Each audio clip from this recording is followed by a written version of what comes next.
জীবনে অনেক কিছুই হারিয়ে যাবে, কিন্তু আপনি সবসময় চেষ্টা করবেন নিজের সম্মানটা যেন নিজের কাছে বজায় থাকে।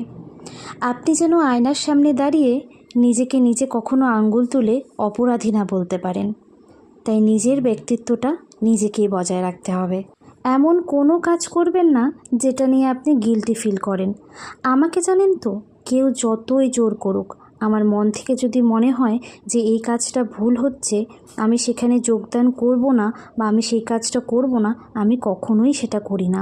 এটা আমার ব্যক্তিত্বকে হানি করে, আর ব্যক্তিত্বকে হানি করবে এমন কাজ আমি কখনোই করি না আর করবও না।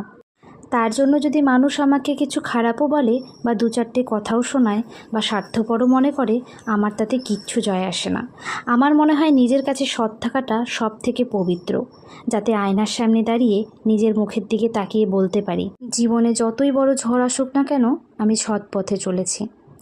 এমন অনেক সময় আসে যখন আমাদের সৎ পথ আর অসৎ পথের মধ্যে যে কোনো একটা বাছাই করে নিতে হয়। অসৎ পথে গেলে হয়তো অনেক সুখ আনন্দ অপেক্ষা করে, কিন্তু সৎ পথে গেলে হয়তো অনেক দুঃখ কষ্ট অপেক্ষা করে। কিন্তু আমি বলবো সেই দুঃখ কষ্টটাকেই আপন করে নিন, কিন্তু সৎ পথে চলুন। কারণ আপনার জীবনে তখন হয়তো সেই সময়টা দুঃখ কষ্ট অনেক কিছু আসবে, কিন্তু আপনি নিজেও ভাবতে পারবেন না পরবর্তীতে আপনার জীবনে কতটা খুশি আনন্দ অপেক্ষা করছে, সেটা আপনি নিজেও বুঝতে পারবেন না। আজকে বৃহস্পতিবার, তাই সকাল সকাল শাশুড়ি মা পুজো দিয়েছে, যেহেতু আজকে লক্ষ্মী পুজো তাই। আর আমি সকাল সকাল উঠে স্নান করে সূর্য দেবতাকে জল দিয়ে, তুলসী গাছে জল দিয়ে হনুমান চল্লিশা পাঠ করে নিলাম। আমি প্রতিদিন হনুমান চল্লিশা পাঠ করি, জানেন। হনুমান চল্লিশা পাঠ করাতে মনে একটা আলাদাই শান্তি থাকে। আপনি একবার করে দেখুন, প্রতিদিন হনুমান চল্লিশা পাঠ করে দেখুন, জীবন অনেক পরিবর্তন হয়ে যাবে। গোলাপ গাছের ফুলগুলো দেখলেন তো কেমন কালো হয়ে গেছে। এখন না ফুলগুলো একটু বড় হলেই এমন একটু কালো কালো হয়ে যাচ্ছে, মানে পোকার মতো হয়ে যাচ্ছে। জানি না কেন হচ্ছে, ওষুধও দেওয়া হচ্ছে তাও এমন হচ্ছে। আপনারা যদি কেউ জেনে থাকেন অবশ্যই আমাকে জানাবেন।